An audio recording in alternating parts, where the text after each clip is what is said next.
Hello guys and welcome back again sa ating YouTube channel. Happy New Year everyone. And sana maging maganda ang ating 2026 at alam natin na mayroong blessing na ibibigay sa atin si Lord for this 2026.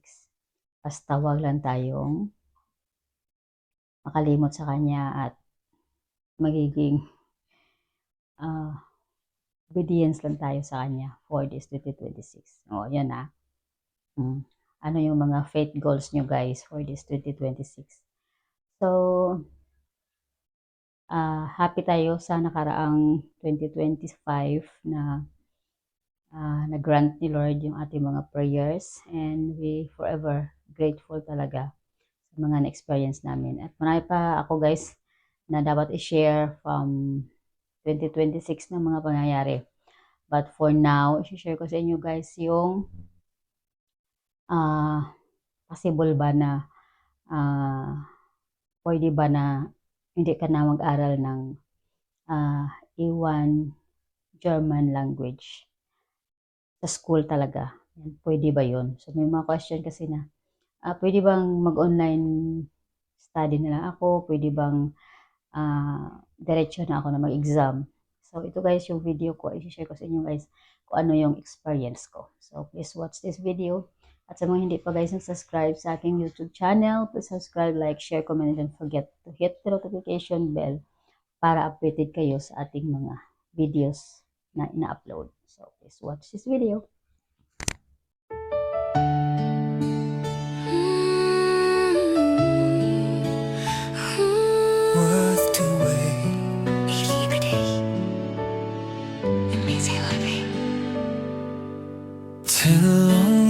I held on tight, every prayer whispered through the night.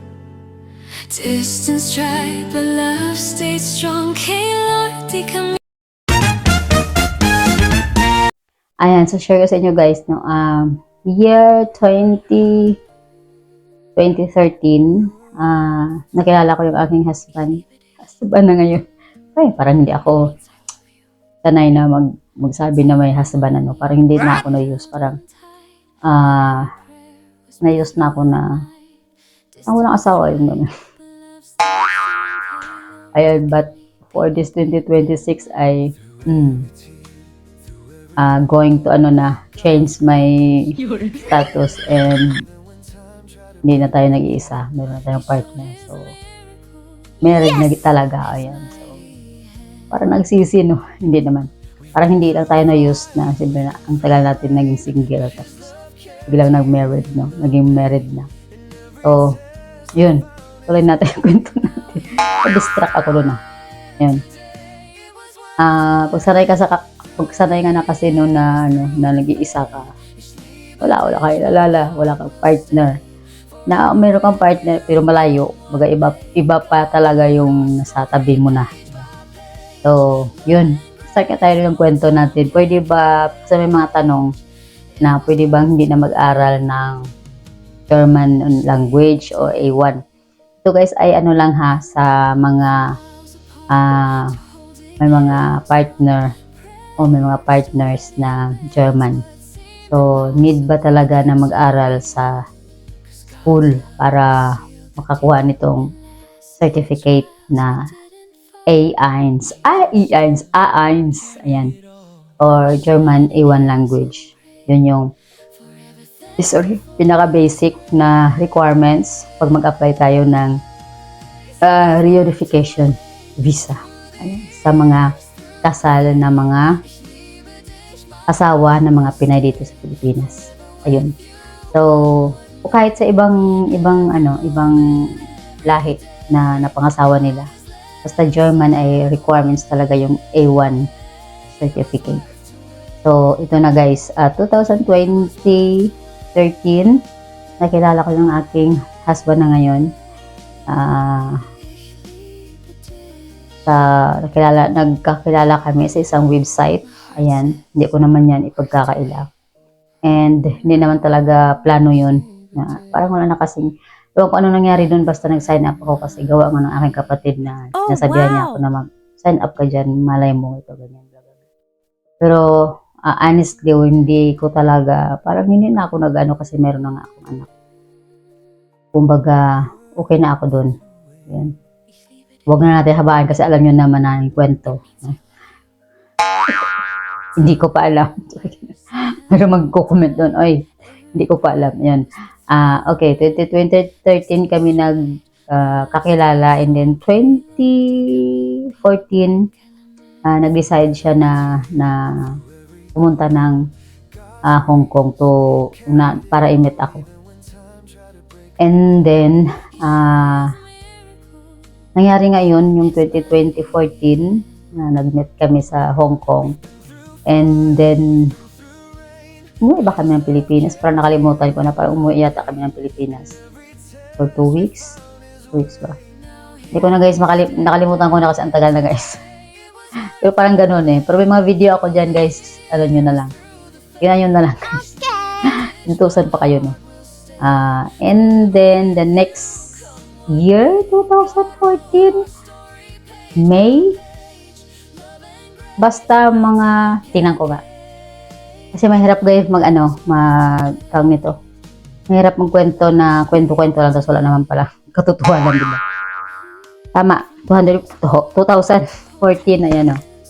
Meron kasi kaming once na mag-enroll ka sa Goethe Institute, meron kang parang notebook. Parang doon ka nasusulat, doon na kayo quiz, may sasagutan kayo dyan. Basta yun na yung pinaka-notebook nyo, nandyan kayo susulat ng mga kung anong gusto nyo dyan kayo. Tapos lahat na. So, 2014, ayan, nag-aaral na ako sa Goethe Institute. Knowing na akala ko napakadali lang na, okay, pag-German akong boyfriend, and then, kapag-aral, basta, parang ang ano ko noon, yung isip ko na, okay, mag-aral ako kasi para, yung aim ko para makakommunicate ako sa kanya. And then, para in the future, kung po iba ako ng Pilipinas, syempre iba yung may trabaho ka tapos nag-aaral ka, diba? Parang all in one na, yung parang hindi ka nag-iisip ng pamasahe mo, kumbaga kasi nagtatrabaho ka, then parang easy lang na mag-aral ka. So, itong 2014, nag-enroll ako guys sa Goethe Institute. And sabi ko, gusto ko matuto ng German language para sa future na kung pala rin or magkasundo kami or ayun, may preparation na ako, di ba? Napakahaba, no? Napakahaba ng ano ko, pero lahat yun guys, talagang plano ni Lord yan. So, hanggang natapos ko guys yung aking pag-aaral tuwing Sabado ng aking day off. So, tuwing Sabado, maaga ako maalis sa aking amo. Pinatakbo ko na lang yung MTR sa ilalim dyan sa Hong Kong. Nagrarun. Tumatakbo. Alam mo yun, sa escalator, pabilisan dyan yan. Pinatakbo ko yan para mahabol ko yung oras ko. Sa pasok ko sa Goethe Institute sa Wan Chai. Wan Chai yata yun. And then, natapos ko yun siya. At marami pa kaming pinagdaanan na maraming bato na dapat isa-isahin mong tanggalin sa daanan namin para makasal kami. And sa awa ni Lord, natapos namin yung mga sagabal. So, mga sagabal, mga hindrance or mga malalaking bato sa harapan namin. At sa grace ni God, natapos yon 2023 after pandemic. So, nag-grant yung aking annulment. So, imagine nyo guys, from 2013 to 2023, ilang years yan, na struggle, na stress, na pakikipaglaban sa digmaan. Ayan, marami kaming napagdaanan at na lumabas na luha, prayers at mga pang lament prayers kay Lord na kung will mo Lord, kayong gumawa ng paraan. Kayo ang gumawa ng steps. Ano yung gagawin namin? Wisdom. Okay, so parang ang dami ko lang sinabi. Ang sagot guys, pwede po kayong hindi mag-aral sa school talaga. And pwede rin kayong mag-aral. So, nasa inyo yan guys. Pero yung masasabi ko lang, hindi siya required na mag-aral ka talaga ng German sa school. Kung A1 lang naman yung naman. Pero mahirap yun guys kung kailangan nyo yung A1 certificate. But, I suggest na kung may time lang naman kayo at may budget kayo at hindi lang naman kayo yung nagmamadali na pupunta na dyan sa asawa nyo. Better guys na pumunta kayo sa Goethe Institute or sa school talaga. Kasi maraming dinidiscuss doon na hindi naman diniscuss sa online lang. Kasi pag kumuha ka ng exam lang yun. Pero hindi mo alam kung paano gamitin, ano yung proper. And iba talaga kung nag-aral ka kasi naiintindihan mo yung pag nakita mo yung words na yun. Ganito pala dapat. Pero hindi siya guys required na pumunta talaga sa school or mag-enroll para kumuha ng exam na makatanggap ng E1 certificate. Kahit nag-online ka lang, pwede po. So, ito yung kwento ko. Dahil tapos na ako ng 2015 na yun, 2015. Kita ba? Ayan. Haba rin yun guys kasi every Saturday lang ako nag-aaral. So, mabot yun para isang taon. Every Saturday lang. At naka-design sa mga ganyan yung mga working na mga student. Ayan. So, yun talaga yung design niya. So, natapos ko yun. And then, siyempre mahabang kwento, no? Nag-for good ako sa Pilipinas. Din ako nagtrabaho. Sinuportahan na lang ako ng fiancé ko. And ongoing yung aking annulment. And then, yung nag-grant na, nakasal na kami, napakahaba na ng kwento. Natapos na lahat. So, kailangan ko ng E1 certificate. So, nag-exam ba ako nung pagkatapos ko ng school? Yes, guys, nag-exam po ako, pero hindi po ako nakapasa sa Schreiben, sa writing. Kasi may pinapagawa dyan na writing letter to your friend or invitation or email sa embassy or anong ibibigay sa'yo na task. So, gagawa ka niyan. So, dyan ako bumagsak. And to short the story na long, gawin natin short. Nung kailangan ko na kumuha kailangan ko na ng certificate dahil mag-apply ako ng visa, nag-review lang ako guys online. So, imagine nyo from 2014, ako nag-aral. And then, kumuha ako ng exam last year lang, 2025, October. Ayan, imagine nyo ano katagal yun. Hindi na ako guys nag-aral pa ulit. Kung baga, nag-review na lang ako sa libro ko, sa mga notes ko, and then sa online. So, possible siya guys na pwede. Na online ka lang mag-review. So, yun.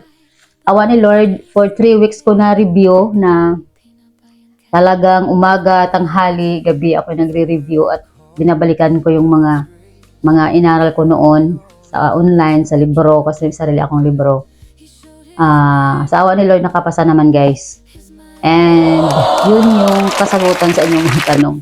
Pwede ba na hindi na pwedeng pumunta ng school or go to institute to get this E1 certificate? Yes, possible po na mag-review ka lang online. And then, after you, parang okay na kaya mo na, okay, you get the appointment na mag-exam ka. Yun lang. So, possible siya guys, kahit hindi ka nag-aral. Pero, kasi hindi naman doon magtatapos yung ating pag-aaral. Marami pa tayong pag-aaralan, so much better. Kung may time ka lang naman at may budget, pwede talaga guys na mag-aral ka sa proper talaga na school.